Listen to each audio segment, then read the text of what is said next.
Hello मित्रों, मैं education मित्र पीके अपने यूट्यूब चैनल में आपका स्वागत करता हूं। दोस्तों, इस वीडियो के अंदर हम डिस्कस करने वाले हैं केमिकल काइनेटिक्स का चैप्टर 2। इस चैप्टर के अंदर हमने जो भी पढ़ा है उसको हम समराइज करेंगे। और दोस्तों, अगर आपने अभी तक मेरे चैनल को सब्सक्राइब नहीं किया है तो ज़रूर सब्सक्राइब करें, शेयर करें, लाइक करें। ऐसी ही वीडियो मैंने और डाल रखी हैं, उनको आप देख सकते हो। और ऐसे ही आगे हम सारी केमिस्ट्री के हर चैप्टर का चैप्टर 2 आपके लिए प्रोवाइड कराएंगे। तो चलिए दोस्तों, शुरुआत करते हैं केमिकल काइनेटिक्स के चैप्टर 2 वीडियो की। तो दोस्तों, सबसे पहले हम बात करते हैं कि इस चैप्टर के अंदर हम डिस्कस क्या करते हैं। केमिकल काइनेटिक्स यानी रासायनिक बलगतिकी है क्या। तो कोई भी रासायनिक अभिक्रिया के वेग और उस वेग को प्रभावित करने वाले कारकों का अध्ययन हम इस चैप्टर के अंदर करते हैं। तो सबसे पहले वेग के आधार पर हमने कुछ अभिक्रियाओं को वर्गीकृत किया था, जिनमें पहली होती है तीव्र अभिक्रिया यानी फास्ट रिएक्शन। तो वो रिएक्शन जो बहुत जल्दी से होती हैं, सेकंड से भी कम टाइम लगता है। ये मानो कि पलक झपकते ही आपका काम हो जाता है। इनके आपको कुछ रिएक्शंस के एग्जाम्पल याद रखने हैं, जैसे कि आयनिक अभिक्रिया। इसका एक एग्जाम्पल याद रख सकते हो, AgNO3 से NaCl की रिएक्शन कराएंगे तो NaNO3 + AgCl बनता है। ये कैसी एक फास्ट रिएक्शन है, बहुत जल्दी हो जाती है। इनका जो टी आप होता है वो बहुत कम होता है ना। उदासीनीकरण अभिक्रिया यानी कि एसिड और बेस रिएक्शन जो होती हैं वो भी बहुत फास्ट रिएक्शन होती हैं, बहुत जल्दी हो जाती है ना। और दोस्तों, अब अगर बात करें आगे इसके मंद अभिक्रिया की, तो मंद अभिक्रिया ऐसी अभिक्रिया होती हैं जिनको पूर्ण होने में वर्षों का, कुछ दिनों का, कुछ महीनों का टाइम लग जाता है, यानी बहुत स्लो प्रोसेस होती है इनकी। इसका एक एग्जाम्पल आपको याद रखना है, लोहे पर जंग लगना कैसी अभिक्रिया है, एक मंद अभिक्रिया है। अब एक होती है आपकी जो मध्यम गति की अभिक्रिया है, यानी इनका जो वेग है ना तो ज़्यादा फास्ट होता है और ना ज़्यादा स्लो होता है, यानी इनको कंप्लीट होने में कुछ सेकंड, कुछ मिनट या कुछ घंटे लग सकते हैं मैक्सिमम। और इन्हीं अभिक्रियाओं का अध्ययन हम इस चैप्टर के अंदर करने वाले हैं केमिकल काइनेटिक्स के अंदर। बाकी तीव्र अभिक्रियाओं का अध्ययन और मंद अभिक्रियाओं का अध्ययन सामान्यतः संभव नहीं है, इसलिए हायर एजुकेशन में जब आप आगे पढ़ोगे तब इनके लिए अलग टेक्निक पढ़ते हैं। फिलहाल हम 12th लेवल की बात करें तो मध्यम गति की अभिक्रियाओं का क्या करेंगे, अपन अध्ययन करेंगे। इसमें अगर हम बात करें तो एग्जाम्पल ले लेते हैं, एस्टर का अम्लीय जल अपघटन और सुक्रोज का प्रतिपन। ये कैसी हैं आपकी मध्यम गति की अभिक्रियाएं। तो ये तो थोड़ा सा इंट्रोडक्शन हो गया। फिलहाल आपका जो टॉपिक स्टार्ट होता है, चैप्टर स्टार्ट होता है, वो है वेरी इंपॉर्टेंट, अभिक्रिया का वेग। क्योंकि चारों तरफ हम इसी के चारों तरफ घूमेंगे इस चैप्टर के अंदर। अभिक्रिया का वेग क्या होता है, ठीक है दोस्तों। तो अभिक्रिया का वेग, पहली बात तो अभिक्रिया में होता क्या है। अभिक्रिया के दौरान अभिकारक आपका किस में बदलता है, उत्पाद में बदलता है। समय के साथ साथ अभिकारक की सांद्रता धीरे धीरे कम होती जाती है और उत्पाद आपका बनना चालू कर देता है। उसकी सांद्रता समय के साथ साथ धीरे धीरे बढ़ती जाती है। यानी कि अभिक्रिया के दौरान अभिकारक और उत्पाद की सांद्रता में समय के सापेक्ष क्या हो रहा है, परिवर्तन। तो इसी को हम डेफिनेशन बनाते हैं कि अभिकारक और उत्पाद की सांद्रता में समय के सापेक्ष परिवर्तन को क्या कहते हैं, अभिक्रिया का वेग कहते हैं। तो इसको हम फॉर्मूले के अनुसार क्या कह सकते हैं, ROR का मतलब है यहाँ पर रेट ऑफ रिएक्शन, अभिकारक या उत्पाद की सांद्रता में परिवर्तन बटे समय में परिवर्तन, ठीक है जी। अब अभिक्रिया के वेग को हम दो तरह से पढ़ते हैं, एक तो पढ़ते हैं औसत वेग, एवरेज रेट, और एक पढ़ते हैं ताक्षणिक वेग। दोस्तों, औसत वेग कब निकालते हैं, जब हमें कोई समय अंतराल दे रखा है। जैसे कोई अभिक्रिया 10 मिनट में इतनी हो गई, उसके बाद में आपसे 20 मिनट बाद कहा गया इतनी हो गई, है ना। अब इतनी हो गई का मतलब यहाँ पर यह है कि आपने कोई अभिक्रिया करी और जब अभिक्रिया शुरू करते हैं टाइम t बराबर क्या होता है, 0। आपने 10 मिनट तक इंतजार किया, जो क्रियाकारक की सांद्रता है वो 10 मिनट बाद अब इतनी रह गई, उसको हम C1 मान लेते हैं, T1 पे C1। ऐसे ही अब आपको अभिक्रिया को होते होते कितने हो गई, 20 मिनट हो गई, तो वो आपका टाइम T2 हो गया। और उस टाइम पे आपके क्रियाकारक की सांद्रता क्या मान लेते हैं, C2।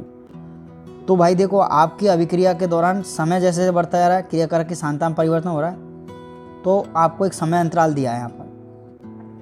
तो ऐसे केस में हम फॉर्मूला लगाते हैं C2 - C1 T2 - T1। और इसके आगे जो प्लस माइनस लिख रखा है दोस्तों, ये आता है कि आप किसके रेस्पेक्ट में बात कर रहे हो। अगर आप रिएक्टेंट के रेस्पेक्ट में बात कर रहे हो तो यहाँ पर माइनस साइन आएगा और वो ऑटोमेटिकली आ जाएगा। दूसरा, अपन क्या है, प्रोडक्ट के रेस्पेक्ट में बात कर रहे हैं तो वहाँ पॉजिटिव साइन आएगा। ये पॉजिटिव और नेगेटिव साइन क्या रिप्रेजेंट कर रहे हैं कि आपकी जो रिएक्टेंट है यानी क्रियाकारक है, उसकी सांद्रता समय के सापेक्ष क्या हो रही है, घट रही है। और उत्पाद के साथ प्लस आता है, उसका मतलब है कि उत्पाद की सांद्रता समय के साथ बढ़ रही है। अब एक है ताक्षणिक वेग औसत वेग का ना तो बस ये फॉर्मूला याद रखो और इस पर क्वेश्चन होता है बस। तात्क्षणिक वेग ही हम आगे क्या करेंगे, डिस्कस करेंगे। तात्क्षणिक वेग क्या होता है, तात्क्षणिक का मतलब है किसी क्षण पर अभिक्रिया का वेग। तो हम औसत वेग में ही अगर लिमिट लगा दें time delta T equal to 0, यानी समय अंतराल को बहुत कम कर दिया जाए, समय अंतराल को बहुत कम कर दिया, इसका मतलब हम किसी एग्जैक्ट टाइम की बात कर रहे हैं। उस टाइम पे आपका जो वेग होगा उसको क्या कहेंगे अपन, dc/dt। तो दोस्तों ये भी सांद्रता में परिवर्तन बटे समय में परिवर्तन है, लेकिन dc/dt क्या है, सूक्ष्म परिवर्तन है, और डेल्टा c/Δt क्या होता है, बड़ा परिवर्तन होता है। तो ये तो हो गए हमारे अभिक्रिया के वेग की बात। अब आगे चलते हैं। अब देखें अगर इसको ग्राफ से, तो दोस्तों ग्राफ बनाया मैंने सांद्रता और समय के बीच में, ठीक है। अब ये ग्राफ मैंने किसके लिए बनाया, मान लो ये ग्राफ बनाया है आपका अभिकारक के लिए, ठीक है। अभिकारक में क्या होता है, जो सांद्रता है वो धीरे धीरे घटती जाती है ना, ऐसे घटेगी। तो ये ग्राफ जो बनाया है वो किसके लिए बनाया, अभिकारक के लिए। तो इस अभिकारक के अगर हम तात्क्षणिक वेग की बात करें, जिस बिंदु पे बात कर रहे हैं उसका क्या कर रहे हैं, हम स्लोप ले सकते हैं, प्रवणता खींच सकते हैं इस बिंदु पे। तो इस ग्राफ की जो प्रवणता आएगी वो क्या आएगी, dc/dt, ठीक है। और इस प्रवणता से ही हम क्या कर सकते हैं, तात्क्षणिक वेग निकाल सकते हैं। वही फिर यहाँ प्लस माइनस, प्लस आपको उत्पाद के सापेक्ष बात कर रहा है और ये माइनस क्या है, क्रियाकारक के सापेक्ष। दोस्तों देखो यहाँ पर अगर उत्पाद के सापेक्ष ग्राफ बनाए ना अपन, तो उत्पाद के सापेक्ष ग्राफ कैसा बनेगा, ऐसा बनेगा। और क्रियाकारक के सापेक्ष ग्राफ कैसा बनेगा, ऐसा। तो ये जो मैंने ये वाला ग्राफ बनाया, ये वाला, ये किसके सापेक्ष बनाया, क्रियाकारक के, ठीक है। ये जो ग्राफ बनाया है थोड़ा सा ये यहाँ से स्टार्ट होगा, है ना, ये अटैच नहीं किया मैंने, ये यहाँ से स्टार्ट होगा। तो हम ग्राफ की अगर प्रवणता की सहायता से भी क्या निकाल सकते हैं, तात्क्षणिक वेग। तो इतने लेवल के क्वेश्चन नहीं आते, लेकिन आप थोड़ा सा ध्यान रख सकते हो कि क्रियाकारक और उत्पाद की सांद्रता का ग्राफ अगर समय के सापेक्ष बनाते हैं तो उसकी प्रवणता की सहायता से हम क्या निकाल सकते हैं, तात्क्षणिक वेग, dc/dt। अब चलते हैं वेरी इंपॉर्टेंट क्वेश्चन की तरफ, वो है आपका रस समीकरणमितीय गुणांक और अभिक्रिया की दर में संबंध। दोस्तों हमने एक जनरल रिएक्शन ले ली, स्मॉल a, b, c और dd। यहाँ पर ये स्मॉल a और b क्या है, इधर देखिए, स्मॉल a, b और ये स्मॉल c, d, ये तो आपके हैं रस समीकरणमितीय गुणांक, है ना। Capital A, capital B, capital C, capital D, ये सब क्या हैं आपके, इधर वाले तो क्रियाकारक हैं A और B, और C और D क्या हैं आपके, उत्पाद हो गए। चलिए अब इसके लिए हम एक संबंध लिख सकते हैं, ये वेरी इंपॉर्टेंट है। ROR का मतलब क्या है, अभिक्रिया का वेग, ये जो अभिक्रिया हो रही है उसका वेग। अब इसको ना हम इन सबके सापेक्ष लिख सकते हैं। अगर हम A के सापेक्ष अभिक्रिया के वेग की बात करें तो इसको लिख सकते हैं -1/a dA/dt, ठीक है। ये इक्वल होगा किसके, इसके -1/b dV/dt। तो दोस्तों ये दोनों क्रियाकारक हैं इसलिए माइनस यूज में लिया। अब अगर बात करो उत्पाद के रेस्पेक्ट में तो यहाँ प्लस साइन यूज लेंगे, +1/c dc/dt और +1/d dd/dt, ठीक है।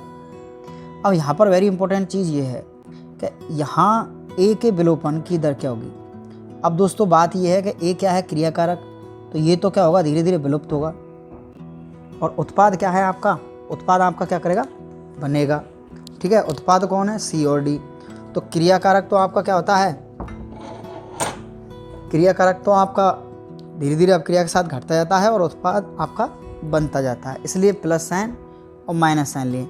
तो A के विलोपन की दर क्या होगी, -dA/dt, B के विलोपन की दर -dA/dt, C के बनने की दर dC/dt और D के बनने की दर क्या होगी, dd/dt। तो बनने की दर में प्लस आता है और विलोपन की दर में क्या आता है, माइनस। अब है अभिक्रिया का दर नियम और दर व्यंजक कह लो इसको, ठीक है दोस्तों। तो इस नियम के अनुसार अपन क्या कह सकते हैं कि कोई भी रासायनिक अभिक्रिया है, उस रासायनिक अभिक्रिया का जो वेग है वो क्रियाकारकों की सांद्रताओं के गुणनफल के क्या होता है, समानुपाती होता है।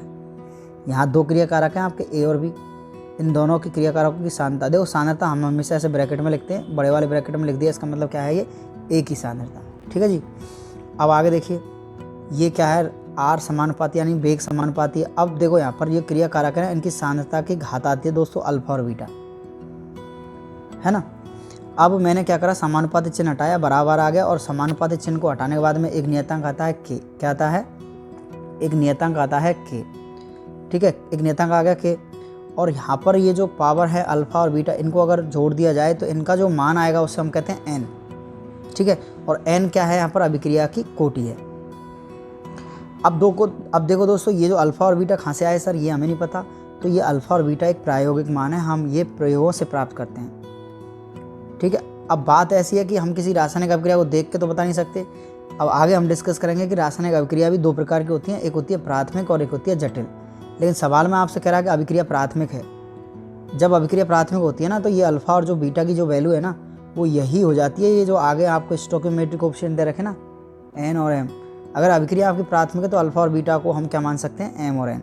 लेकिन अगर वो ये कह रहा है कि अभिक्रिया के बारे में कुछ नहीं कह रहा कि प्राथमिक है या कैसी है, तो हम इन अल्फ़ा और बीटा की बात नहीं कर सकते। अब चलिए, अब दोस्तों आगे है वेग व्यंजक और विशिष्ट अभिक्रिया वेग, वेग नियतांक और विशिष्ट अभिक्रिया वेग। ये जो अभी हमने के कांस्टेंट लिया था, इस के कांस्टेंट का नाम क्या है, वेग नियतांक है ना, और इसी को विशिष्ट अभिक्रिया वेग भी कहते हैं। अब इधर देखिए, जैसे अभी आया था ना ये के, अगर दोस्तों आपके वेग व्यंजक के अंदर सभी क्रियाकारकों की सांद्रता को क्या रख दिया जाए, इकाई यानी 1 रख दिया जाए, उस केस में जो आपकी अभिक्रिया की दर है वो आपके वेग नियतांक के बराबर हो जाएगी। यानी कि इस वेग नियतांक को हम क्या कह सकते हैं, विशिष्ट अभिक्रिया वेग कह सकते हैं, क्योंकि ये वेग नियतांक है। ये क्या है, एक वेग नियतांक है। पहली बात तो ये तो समझ में आता है वेग नियतांक है, लेकिन इसी को विशिष्ट अभिक्रिया वेग क्यों कहते हैं, क्योंकि एक विशिष्ट केस के अंदर ये वेग नियतांक अभिक्रिया के वेग के बराबर हो जाता है। जब आप अभिक्रिया के अंदर क्रियाकारकों की सांद्रता को अगर इकाई ले लेते हो, उस केस में आपका अभिक्रिया का जो वेग नियतांक है ना, वो अभिक्रिया के वेग के बराबर ही हो जाता है। इसलिए इसे क्या कहते हैं, विशिष्ट अभिक्रिया वेग। तो एक बार एग्जाम में ये पूछ भी लिया गया था कि अभिक्रिया का वेग और विशिष्ट अभिक्रिया वेग किसे कहते हैं। और सबसे इम्पोर्टेंट चीज़ है चैप्टर की, वो है के की इकाई। दोस्तों किसी भी अभिक्रिया के लिए हम के की इकाई लिख सकते हैं। अब देखो के जो है ना, वो हर अभिक्रिया के लिए अलग अलग होगा, ठीक है नहीं। अब अभिक्रियाओं की हमने अभी देखी थी, अल्फ़ा और बीटा को जो हम जोड़ देते हैं तो वहाँ से जो मान निकलता है एन, उसे क्या कहते हैं, अभिक्रिया की कोटि यानी ऑर्डर ऑफ रिएक्शन। अब इधर देखिए, इस ऑर्डर ऑफ रिएक्शन के अनुसार आपका जो के है ना, उसकी इकाई बदलेगी। तो हमने एक जनरल फॉर्मूला याद कर रखा है कि मोल पर लीटर की पावर 1 - n और टाइम इनवर्स। टाइम अब आपका सेकंड है तो सेकंड इनवर्स, मिनट है तो मिनट इनवर्स, आवर है तो आवर इनवर्स। क्लियर है। तो अब यहाँ पर आप इस फॉर्मूले में n की वैल्यू पुट करते जाओ और आपके लिए क्या आ जाएगी, इस k की इकाई आ जाएगी। और ये बहुत इंपॉर्टेंट है दोस्तों, आपको आगे काम आएगा कि k की इकाई से हम पता चला लेते हैं कि इस अभिक्रिया की कोटि क्या है। ठीक है, अगर आप n बराबर 0 रखोगे ना, तो इसकी इकाई क्या आती है, मोल पर लीटर पर सेकेंड, और ये इकाई किसके बराबर है, अभिक्रिया के वेग के बराबर है। अगर n बराबर 1 है दोस्तों, यानी प्रथम कोटि की अभिक्रिया है, तो उसका k की जो इकाई है वो आती है सेकेंड इनवर्स, मिनट इनवर्स और आवर इनवर्स। ठीक है, तो आपको कहीं भी अभिक्रिया में k की वैल्यू दे रखी है और उसके पीछे उसका क्या दे रखा है, यूनिट दे रखा है, तो उसको हम देख के बता सकते हैं कि कौन से ऑर्डर की रिएक्शन होगी।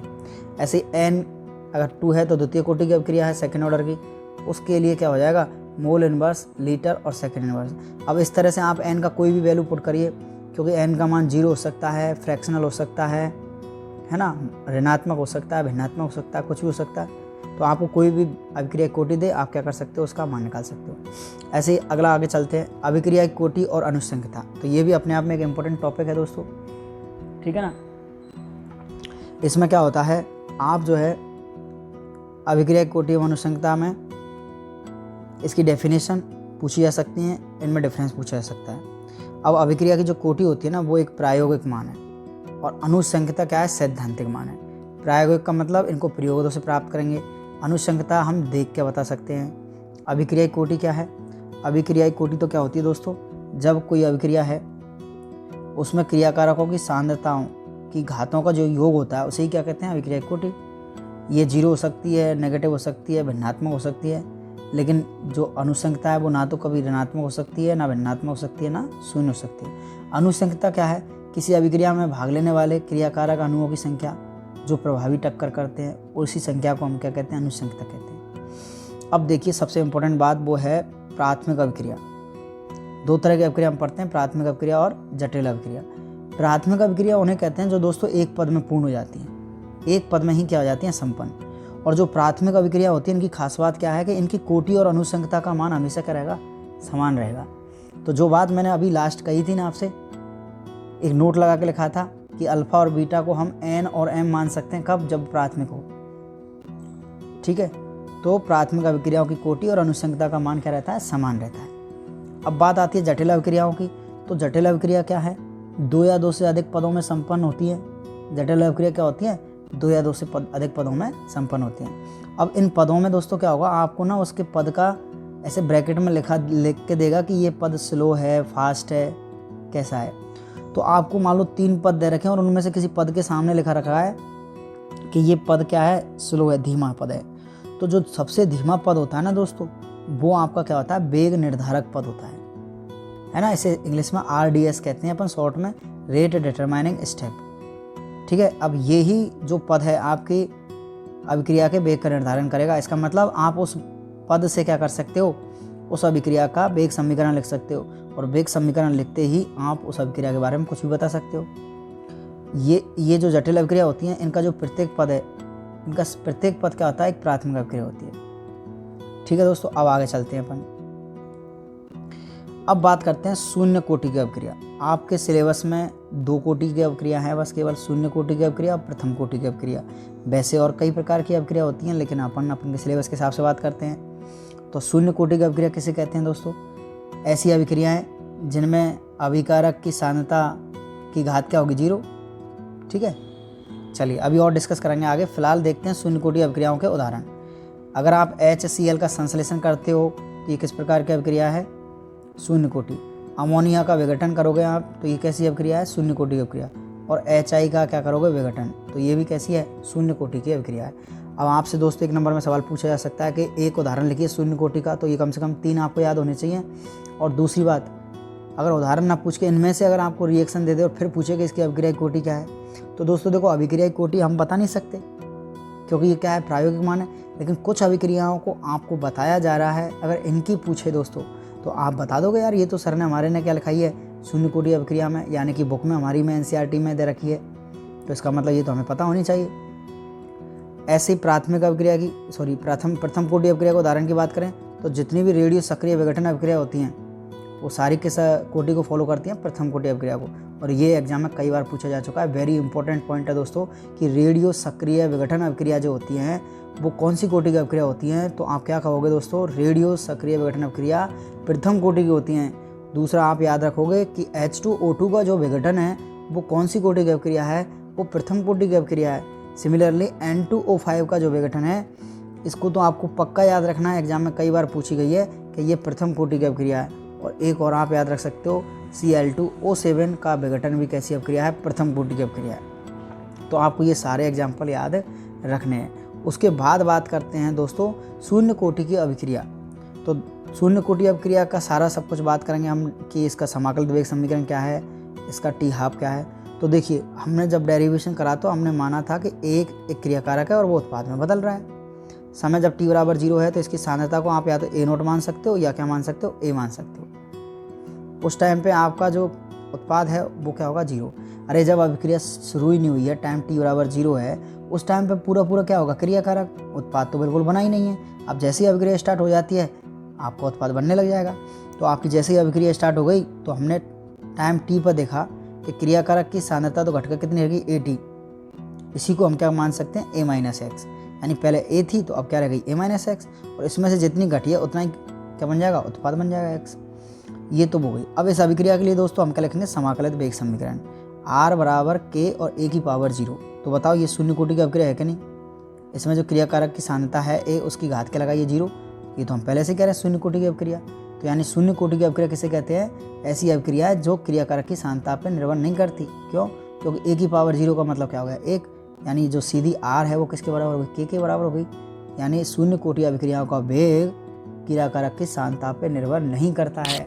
ये मोस्ट इंपॉर्टेंट बात है कि ऐसी कौन सी अभिक्रिया है जिसमें अभिक्रिया का वेग उसके क्रियाकारक की सांद्रता पर निर्भर ही नहीं करता। तो ऐसा तो तब होगा जब आपके क्रियाकारक की सांद्रता की घात जो है 0 होगी, और उस केस में वो अभिक्रिया क्या हो जाएगी, शून्य कोटि की अभिक्रिया। अब दोस्तों इसके लिए जो समाकलित वेग समीकरण आता है वो आता है K बराबर x/t। क्या आता है, K बराबर x/t आएगा, K बराबर x/t। अब ये याद रखना है, K क्या है, शून्य कोटि अभिक्रिया का वेग नियतांक, x क्या है, समय t पर उत्पाद की सांद्रता, और t क्या है आपका समय। इसी को हम दूसरी फॉर्म में याद रख सकते हैं, K बराबर A0 माइनस AT/t। A0 क्या है, क्रियाकारक की प्रारंभिक सांद्रता, AT क्या है, t समय पर सांद्रता। और टी आपका समय है। इसका टी हाफ दोस्तों क्या होता है, A naught by 2k। T half क्या है, वो समय जिस पर क्रियाकारक की आधी सांद्रता उत्पाद में परिवर्तित हो जाती है। ठीक है, उसी को क्या कहते हैं अपन, टी हाफ। या हम कह सकते हैं कि 50% रिएक्शन कंप्लीट हो जाए, उसी समय को क्या कहते हैं, टी हाफ। तो जो शून्य कोटि की अभिक्रिया होती है उसका टी हाफ क्या होता है, ए नॉट बाई 2k। अब इससे हम कह सकते हैं कि जो टी हाफ है वो डायरेक्टली प्रोपोर्शनल है किसके, ए नॉट के। यानी शून्य कोटि अभिक्रिया का वेग क्रियाकारक की प्रारंभिक सांद्रता के समानुपाती होता है। टी हाफ के लिए हम क्या करते हैं, जब टी हाफ है उस टाइम पे जो आपका एक्स होता है ना दोस्तों, एक्स, उसको क्या मानते हैं, ए नॉट बाई 2। ये ए नॉट बाई 2 है, ए नॉट बाई 2 मान लो, या फिर क्या मान लो, ए बाई 2। इसमें एक्स की जगह अपन ए बाई 2 रखेंगे और टी की जगह टी हाफ रखेंगे तो फॉर्मूला ड्राइव हो जाता है। चलिए दोस्तों आगे अब बात करते हैं प्रथम कोटि अभिक्रिया की। तो प्रथम कोटि की अभिक्रिया में क्या होता है, क्रियाकारक की जो सांद्रता है उसकी घात क्या होती है, 1। ठीक है, अब मैंने यहाँ पर सीधे ही फॉर्मूले रखे क्योंकि अपन का ये चैप्टर डोज है तो इसमें डायरेक्ट बात करेंगे, बाकी डिटेल में अपन पढ़ ही रखा है। के बराबर क्या होगा दोस्तों, 1/t ln a upon a minus x, है ना।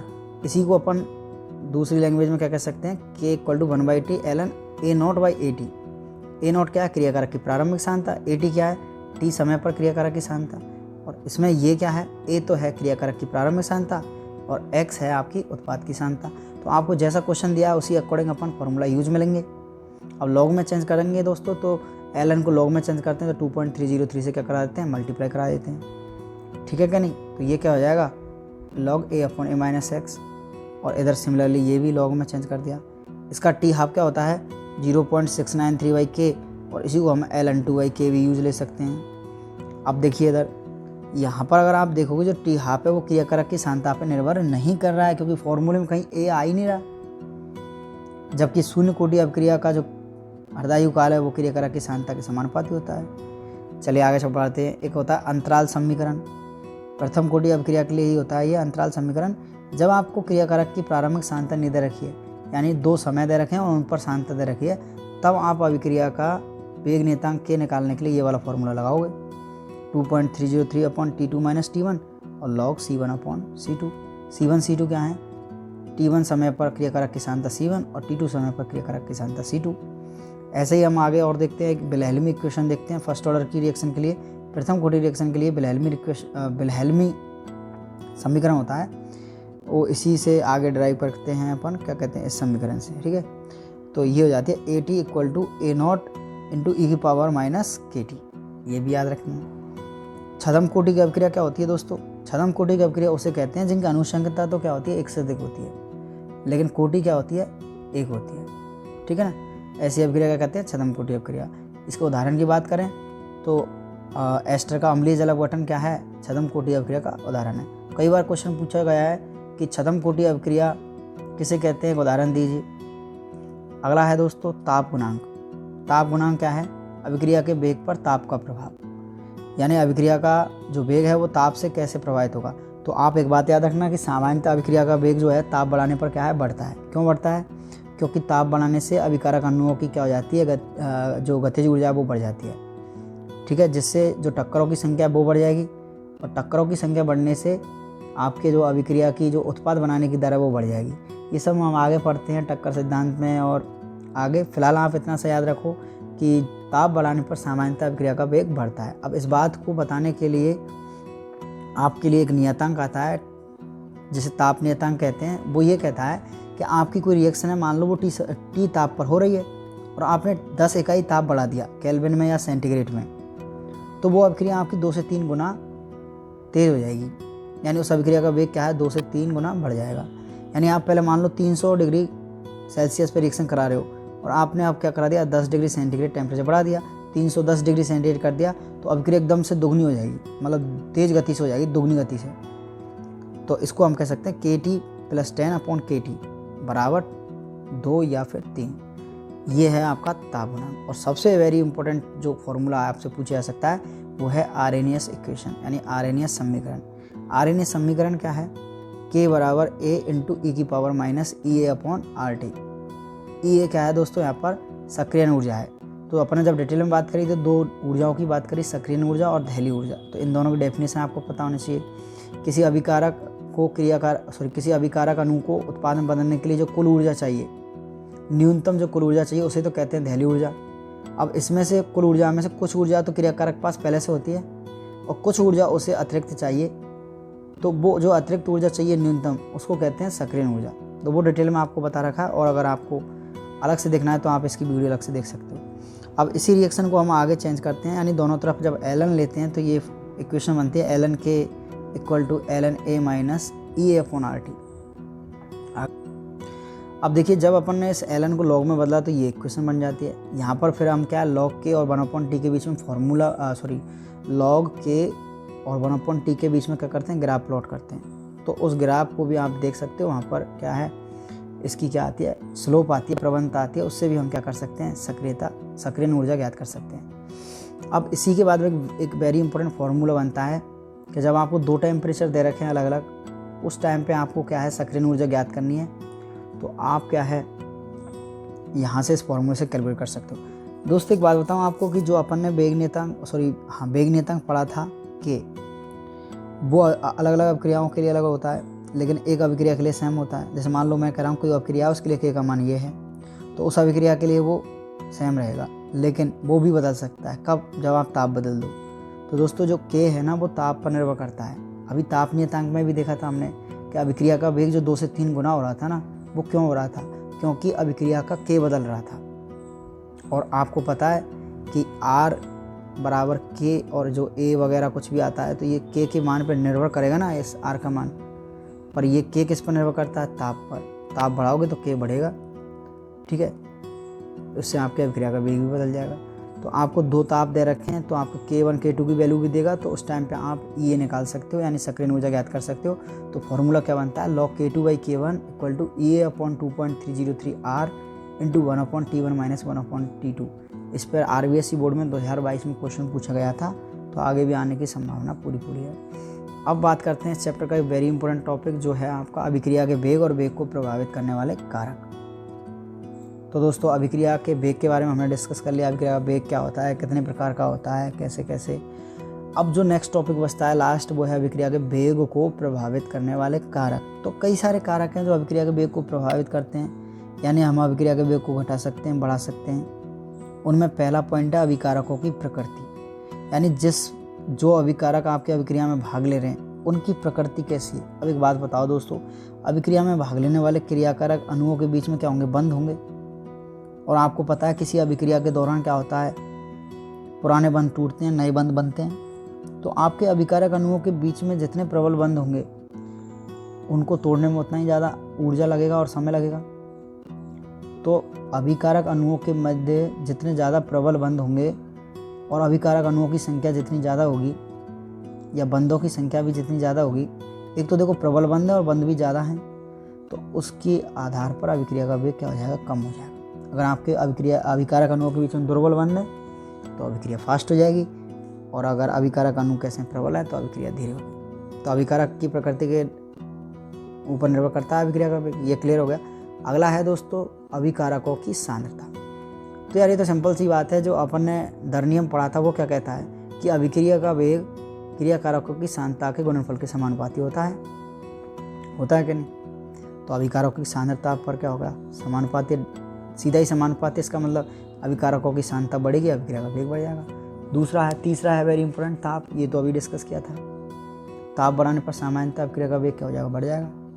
क्यों बढ़ जाएगा, पहली बात तो क्योंकि उसका k बदल जाता है। आपसे कभी पूछ लेना वेग नियतांक किस पर निर्भर करता है, तो ताप पर निर्भर करता है। एक पॉइंट तो यही है। अगला और हाँ, किस पर निर्भर करेगा, k किस पर निर्भर करेगा, अभिकारक की प्रकृति पर करेगा, ठीक है, वो एक अलग बात होगी। और सबसे वेरी इंपॉर्टेंट चीज़ है वो क्या है, उत्प्रेरक का प्रभाव।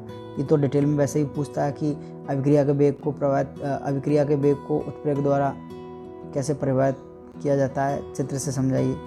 तो दोस्तों देखिए, अपन ने एक डायग्राम बनाया था कि भाई ऐसे इस तरह से अभिक्रिया होती है। ये जो अभिकारक, ये वाली जो ऊर्जा है, इसे क्या कहते हैं अपन, सक्रियण ऊर्जा, ठीक है। अब दोस्तों देखिए, ये सक्रियण ऊर्जा जितनी ज़्यादा होगी, मान लो ये वाली दूसरी अभिक्रिया सक्रियण ऊर्जा ज़्यादा है, एक अभिक्रिया और है, इसके लिए ये वाली सक्रियण ऊर्जा ज़्यादा है। तो जितनी ज़्यादा सक्रियण ऊर्जा होगी अभिक्रिया का वेग उतना ही क्या होगा, कम होगा। अब ये उत्प्रेरक क्या करता है, उत्प्रेरक भी 2 प्रकार के होते हैं, धनात्मक उत्प्रेरक, ऋणात्मक उत्प्रेरक। धनात्मक उत्प्रेरक उसे कहते हैं जो अभिक्रिया के वेग को क्या कर देते हैं, बढ़ाते हैं, अब बात यह है कि उत्प्रेरक बढ़ाता क्यों है। दोस्तों, उत्प्रेरक की उपस्थिति में अभिक्रिया की जो सक्रिय ऊर्जा है ना, उसका मान घट जाता है। यानी कि सक्रिय ऊर्जा का मान घट गया अब, तो आपकी अभिक्रिया क्या फास्ट हो जाएगी। यानी भाई आपको एक बैरियर पार करना है और वो बैरियर क्या होगा, नीचा हो गया। आपको कोई कट ऑफ क्लियर करनी है, वो कट ऑफ डिक्रीज हो गई तो आपकी जल्दी काम हो जाएगा। जैसे कोई बालक रस्सी दौड़ वाली कूद होती है ना, उसको कूदता है, मतलब कोई बैरियर को फांदता है, तो वो बैरियर अगर जैसे नीचे हो जाएगा तो वो आसानी से फांद लेगा उसको।